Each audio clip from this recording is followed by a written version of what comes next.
गले में दर्द, नाक बंद, आंखों में जलन, खुजली, नाक में खुजली, पूरे शरीर में आलस्य, पुअर AQI, प्रदूषण का बढ़ता हुआ स्तर या फिर सांस लेने में परेशानी, इन सब चीजों का समाधान आज के वीडियो में है, इसलिए आज के वीडियो को अंत तक जरूर देखिएगा। हमारे सभी वीडियोस हिंदी में देखने के लिए सब्सक्राइब करें, यह बिल्कुल फ्री है। हरिओम, मैं हूं आचार्य प्रतिष्ठा। स्वागत है आपका भारत योगा यूट्यूब चैनल पर। आप भी अगर इन सब समस्याओं से जूझ रहे हैं जो हमने अभी अभी आपके साथ साझा की है, तो जो आज इस वीडियो में दिखाया जा रहा है वो आपके लिए बहुत बहुत महत्वपूर्ण है। बहुत महत्वपूर्ण है कि हम ये समझें कि हम अपने लंग्स को, अपने फेफड़ों को डिटॉक्स कैसे करें, उनकी शुद्धि कैसे करें। एक सूत्र आता है कि सर्व रोग मलाश्रय, सारे रोगों की जड़ मल है। पर मल सिर्फ हमारे पाचन तंत्र में ही नहीं फंसा हुआ होता, मल हमारे मन में भी होता है कभी कभी, और मल हमारे शरीर के अलग अलग अंगों में होता है। और विशेष रूप से हमें हमारे शरीर को चलाने वाला जो एलिमेंट है वो है ऑक्सीजन। अगर शरीर को ऑक्सीजन अच्छे से नहीं मिलेगी तो शरीर के सारे ऑर्गन्स काम करना बंद कर देंगे। ऑक्सीजन कहाँ से प्राप्त होगी? जब हम सही से सांस लेंगे, और उस सांस को उस ऑक्सीजन को हम शरीर में कैसे प्रवाहित करेंगे, वो हम फेफड़ों के द्वारा करेंगे। पर अगर हम सही से सांस नहीं ले रहे हैं या हम सांस नहीं ले पा रहे हैं, तो हमारे फेफड़े, या हम सही से सांस ले रहे हैं हमारे फेफड़े सही से काम नहीं कर रहे हैं, उनमें मल जमा है, उनमें गंदगी जमा है, तो ऐसे में हम अपने शरीर के विभिन्न अंगों को ऑक्सीजन नहीं प्रोवाइड कर पाएंगे। वो ऑक्सीजन जो हमारे अलग अलग ऑर्गन्स के पास जाती है, वही फूड है उन ऑर्गन्स का, उनको स्वस्थ रखने का काम ऑक्सीजन ही करती है। अगर आप को भी ये समस्याएं अनुभव हो रही हैं तो आप करेंगे नस्य क्रिया। अब जब हम नस्य की बात करते हैं तो नस्य का अर्थ है जब हम नासिका में तेल डालते हैं। जैसे आपने समझा पिछले वीडियोस में कि नाभि पूरण, जब हम नाभि में तेल डालते हैं, लेकिन उसकी एक प्रक्रिया है, नाभि पूरण की भी प्रक्रिया है जो आपने पूरी की पूरी पहले समझी। इसी प्रकार से नस्य की भी प्रक्रिया है, वो हम आज समझेंगे। साथ में जिस प्रकार से नाभि पूरण में अलग अलग रोग के लिए अलग अलग तेल हैं, और अलग अलग प्रवृत्ति के लोगों के लिए, वात प्रवृत्ति के लिए अलग है, पित्त के लिए अलग है, जिनकी कफ प्रकृति है उनके लिए अलग है, इसी प्रकार से नस्य के लिए भी जिनकी वात प्रकृति है उनके लिए अलग तेल का प्रयोग किया जाता है, जिनकी पित्त प्रकृति है अलग तेल का प्रयोग किया जाता है, कफ प्रकृति है अलग तेल का प्रयोग किया जाता है।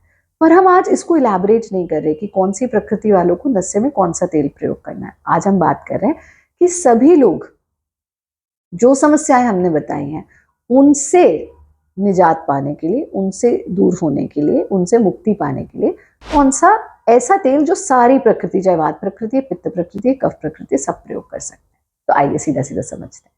सबसे पहले नस्य क्रिया, और ये जो प्रैक्टिस हम आपको बता रहे हैं, इसको करने के लिए आपको भाप लेनी है। अब जब हम भाप या स्टीम लेनी जिसे कहते हैं, तो अब लोग स्टीम भी प्लास्टिक के बर्तन में, प्लास्टिक के वो स्टीमर्स ले लेते हैं, जबकि हम सब जानते हैं, अपने किचन तक से हमने प्लास्टिक हटा दिया। हम सबको पता है plastic is not good for our health, लेकिन भाप लेने के लिए प्लास्टिक के स्टीमर्स प्रयोग करते हैं। और देखो, आप उसी में पानी उबल रहा है, उसे आप स्मेल कर रहे हो, उसी के वो पार्टिकल्स आपकी नासिका में जा रहे हैं, वहां से कंठ में जा रहे हैं, कंठ से आपके फेफड़ों में जा रहे हैं, वहां से वायु शुद्ध होगी, वो डिटॉक्स हो रहे हैं कि और टॉक्सिफाई हो रहा है।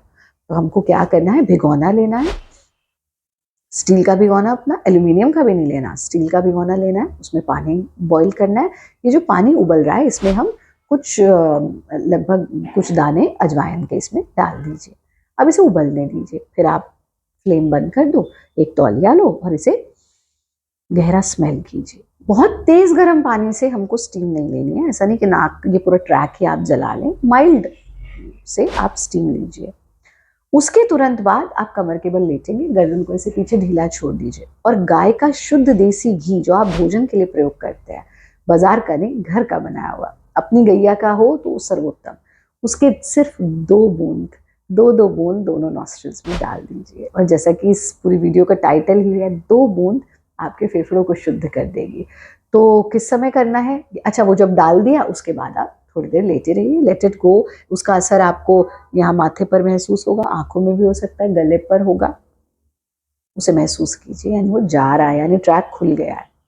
अब प्रश्न ये उठता है कि ये हमें कब कब करना है, ये अक्सर पूछते हैं कि गुरुमा कब करना है। बहुत अच्छा होता है आप इसे सायंकाल कीजिए, सोने से पहले कीजिए, नींद भी बहुत अच्छी आएगी। फिर अति सर्वत्र वर्जेत, ये प्रैक्टिस आप 2 सप्ताह लीजिए, फिर 4-5 दिन का ब्रेक दे दीजिए, फिर 2 सप्ताह लीजिए, फिर 4-5 दिन का ब्रेक ले लीजिए। इस तरह से आप इसको रिपीट कर सकते हैं। इसी प्रकार से हमने नाभि पूरन के लिए भी कहा था 2 सप्ताह कीजिए, 4-5 दिन का ब्रेक ले लीजिए, ताकि हमारी बॉडी बहुत यूज्ड टू ना हो जाए किसी एक चीज़ की। इसके अलावा जहाँ पर AQI लेवल बहुत पुअर है, या जिन साधकों को साइनसाइटिस है, जहाँ या सांस लेने में अस्थमा है, ब्रोंकाइटिस है, सर्दियों में दिक्कत हो सकती है, तो अपने घर के अंदर भरपूर मात्रा में प्लांट्स लगाइए, विशेष रूप से तुलसी का प्लांट लगाइए। और इसीलिए हम तुलसी का पौधा जो है, जब उसमें प्रोसेस ऑफ फोटोसिंथेसिस होता है, यानी जब आप तुलसी के पौधे में दीपक जला देते हैं सायंकाल में, तो रात्रि में भी वो कार्बन डाइऑक्साइड नहीं छोड़ता, वो ऑक्सीजन छोड़ता है। इस पर हमारी पूरी एक वीडियो है कि सनातन संस्कृति में तुलसी पर शाम को दीपक क्यों जलाया जाए। वो वीडियो अगर आपने नहीं देखी, आप ज़रूर देखिएगा, तो आपको समझ में आएगा कि कैसे जब आप शाम को तुलसी के पौधे पर दीपक जलाते हैं तो तुलसी का पौधा ऑक्सीजन एमिट करता है। पानी भरपूर मात्रा में पीजिए, विरेचन गति का अभ्यास जरूर करते रहिए, क्योंकि वो भी विरेचन, क्लिनजिंग ऑफ आवर लंग्स, हमारे लंग्स को डिटॉक्स करती है। हमारा कार्यक्रम देखते रहिए, भारत युग के ऑनलाइन क्लासेस से जुड़ सकते हैं, और भारत युग रिट्रीट जो हो रहा है ऋषिकेश में 13 से 16 दिसंबर, वहाँ पर आइए, हमारे पास रहिए, स्वस्थ रहिए, खुश रहिए, आनंदित रहिए। और अगर आप चाहते हैं कि आने वाले वीडियोस में कोई आपके सुझाव हैं जो आप जानना चाहते हैं, कोई परेशानी है, हमें ज़रूर लिख करके नीचे कमेंट बॉक्स में बताइए, हम उस पर वीडियो लेकर के आएंगे। और एक सुझाव हम भी आपसे ले लेते हैं, अगली वीडियो अगर इस विषय पर हो कि सर्दियों के ऐसे 4 नियम, जितने भी योगाभ्यास करने वाले भारत योगी हैं या योगाभ्यास करने वाले साधक हैं, 4 नियम जो सर्दियों में योगाभ्यास के साथ जरूर जोड़ने हैं, योगाभ्यास के 4 नियम जिनके बिना आपका अभ्यास आपको नुकसान दे सकता है, वो क्या है नियम, अगर वो जानना चाहते हैं तो कमेंट बॉक्स में लिख करके बताइए।